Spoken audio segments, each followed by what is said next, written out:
Бәріңе сәлем. Бүгін мен сендерге «Комната желаний» деген кино туралы айтамын. Кино 2019 жылы шыққан. Видеоны көрмей жатырып, каналға подписаться етуді ұмытпа. Жас жұбайлар қаланың шетінен үй сатып алады. Үй қатты ескі болмаса да, жөндеу жұмыстарын жасау керек болады. Әйелдің аты Кейт. Ол жалақысы өте аз, аудармашы болып жұмыс жасайды. Ал Мэтт талантты суретші. Талантты болғаны соншалық сурет салып жатқанда бүкіл әлемді ұмытып кетеді. Жөндеу жұмыстарын жасап жатқанда олар бір түрлі есікті көріп қалады. Аузында кілті бар. Сол кілт арқылы олар есікті ашады. Электр тоғы жанып сөніп тұрады. Мэтт электрик шақырады. Бірақ олар бөлмеден шыққан кезде электр тоғы жанып сөнуін тоқтатады. Кешке жас жұбайлар матраста отырып кешкі ас ішеді. Таң ата оларға электрик келеді де, мұндай нәрсені бірінші рет көріп тұрмын дейді. Ол кетіп бара жатырып, осыған дейінгі тұрғындары қайтыс болған дейді. Мэтт ол туралы білмейді екен. Ол Google-дан іздеп мәліметтер тауып алады. Сөйтсе бұл үйде 1975 жылы жас жұбайлар тұрып қайтыс болған екен. Оларды өлтірген адам туралы мәлімет жоқ, бірақ суреті бар екен. Кешке қарай ол қылмыскердің суретін салып отырып, ішімдігін ішіп отырады. Содан кейін әлгі тауып алған бөлмеге барып, ішімдігінің қалғанын ішеді. Мэтт өзінің ойында тағы да ішімдік ішкісі келіп тұрады. Электр тоғы жанып сөніп, алдынан ішімдік пайда болады. Мэтт басында қорқып тұрады, бірақ сонда да ішеді. Таң ата электр тоғы тағы жанып сөніп тұрады. Кейт соны байқап Мэттке барады. Барса, Мэтт әлгі бөлмеде отыр екен. Жан-жағы танымал картинкаларға толы. Мэтт оған осының бәрі өзінен өзі пайда болды деп айтады. Кейт сенбейді. Бірақ ол қалауын айтып бөлмеден $1000, одан кейін $1,000,000 шыққан кезде бір сенеді. Екеуі басында өз көздеріне өздері сенбей тұрады да, кейін бұл мүмкіндікті барынша пайдалануды көздейді. Ақша, ең қымбат шампанскийлер, көйлектер, картиналар, бөлме барлық қалауыңды орындайды. Екеуі бөлмені байлыққа толтырады. Ақшаға шомылып, білгендерін жасайды. Біраз уақыттан соң бұл оларға қызықсыз бола бастайды. Оларда бәрі бар, бірақ бұл оларға бақыт әкелмейді. Мэтт әлгі бөлмеден кішкентай баланың кроватына келіп, Кейтке тағы бір байқап көрейік деп айтады. Кейт 2 рет баласын түсіріп алған екен. Содан кейін ол туралы ойына да алудың өзі қорқынышты. Кейт бас тартады. Бірақ Мэтт сыртқа шығып кеткенде, ол әлгі бөлмеге барады.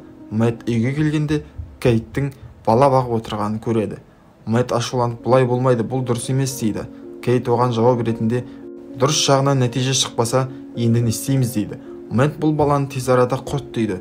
Екеуі бөлмеге барып, қайтадан баланы жіберуге дәттері бармай, ақыр соңында бала қалады.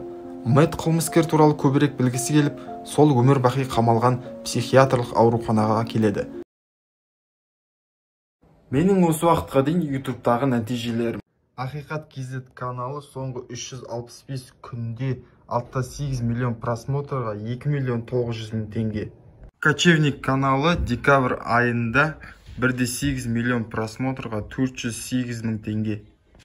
Ақиқат KZ 83,000 подписчик. Кочевник бір айда 408,000 теңге. Кино шоу бір айда 20,000 подписчик. Егер де сіз де осындай нәтижеге жеткіңіз келсе, төмендегі WhatsApp нөмірге жазыңыз.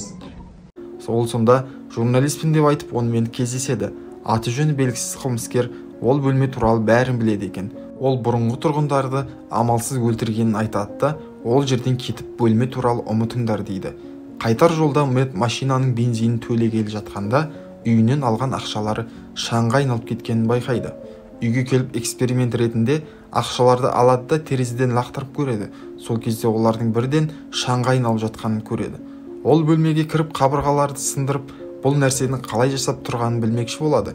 Бірақ қабырға да, еден де толған электр тоқтары болып шығады. Кейт баланы далаға таза ауаға шығарғысы келеді. Мэтт оған шығарма деп ескертеді.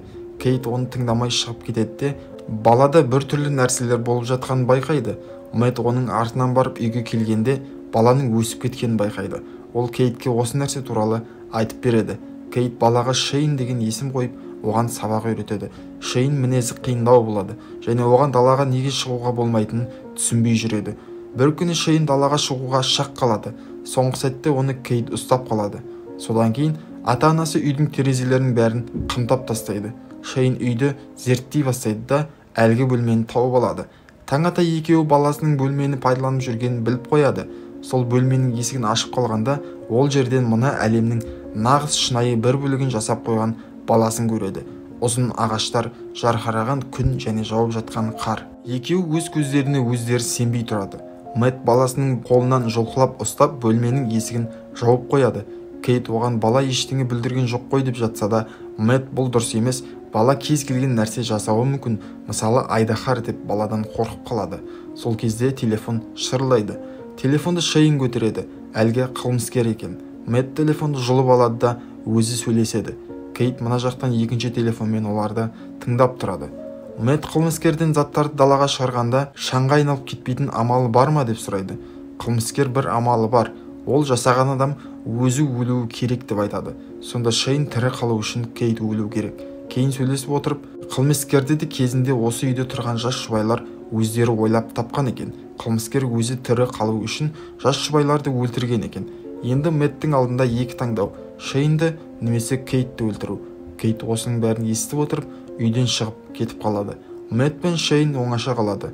Екеуі әңгімелесіп, баласына сенің ешқандай ата-анаң жоқ, сен шынайы адам емессің, сыртқа шықсаң сен есейіп шаңға айналып кетесің дейді. Бала оған сенбей алдап тұрсың дегенде, Мэтт ашуланып оны сыртқы есікке алып бара жатады. Бала қорқып кетіп олай істемеуін өтінеді. Екеуі шамалыдан соң сабасына түседі. Үйге Кейт келеді. Олар махаббатпен айналысып жатқанда Шейн қарап тұрады. Таң ата жас жұбайлар сыртқы есіктің ашық тұрғанын көреді. Онда барса, Шейн есейіп кеткен екен. Шейн әдейі сыртқа шыққан екен. Ол қолында Мэттің қаруын ұстап тұрып, Мэттке тақап, оны жек көретінін айтады. Кейт оны сабасына түсіріп, ашуын басып жатады. Сол кезде Мэтт баласына атылып шығады. Екеуі төбелесіп жатқанда Кейт оларды ажыратпақ болып, басынан соққы алып талып қалады. Ол есін жинағанда диванда отырады. Қасында күйеуі. Шейнді сұрағанда, ол енді жоқ, өліп қалды деп жауап береді. Кейт далаға шығып жылап тұрады да Мэтт оны үйге апарады. Бір кезде Мэтт еденде жатып, есін жинап тұрады да Кейтті іздейді, бірақ таба алмайды. Мэтт әлгі бөлменің дәл қазір жұмыс істеп тұрғанын байқайды. Кейт Мэтт екеуі тамақ ішіп отырып, оның біртүрлі қимылдарын байқайды. Мэтт бөлменің кілтін таба алмай қабырғаны сындырып жатқанда, ішінде орманға тап болады. Аяқтың ізі бойынша жүре бастайды. Мэтт Кейтке жабыса бастайды. Кейт оның Мэтттің бейнесіндегі Шейн екенін түсініп қашуға тырысады. Шейн оны ұстап алып зорлай бастайды. Шынайы Мэтт орманда жүріп өзінің үйінің көшірмесін тауып алады. Ішіне кіргенде Кейт Мэтттің екеуіне тап болады. Біреу шынайы, біреу өтірік. Әрқайсысы мен шынайы Мэттпін деп ақталып жатады. Кейт Мэттті тауып екеуі қашып бара жатқанда, бірақ Шейн үйді лабиринтке айналдырып жіберген. Шейн қолына пышақ алып Мэттке тығып алады. Кейтке бәрі жақсы болады деп жатады. Сөйтсе бұл адамдар иллюзия екен. Шынайы Мэтт пен Кейттің жасағандары екен. Ол екеуі орман арқылы қашып өз үйлеріне барады. Шейн артынан еріп барады. Мэтт есікті аша алмай жатқан сыңай танытып тұрғанда, артынан Шейн жүгіріп келе жатады. Сол кезде Мэтт есікті ашып жіберіп, екеуі сыртқа құлайды. Кейт есікті жауып алады. Шейн оған жалынып есікті ашуын өтініп жатады. Бірақ ол денесі бірден қартайып, ақыр соңында өліп, шаңға айналып кетеді. Бір ай өтті. Жас жұбайлар кішкентай бір отельді жалдап алады. Мэтт сыртта азық-түлікке кеткенде, Кейт өзінің аяғы ауыр екеніне таңғалып отырады. Лампа жанып сөніп тұрады.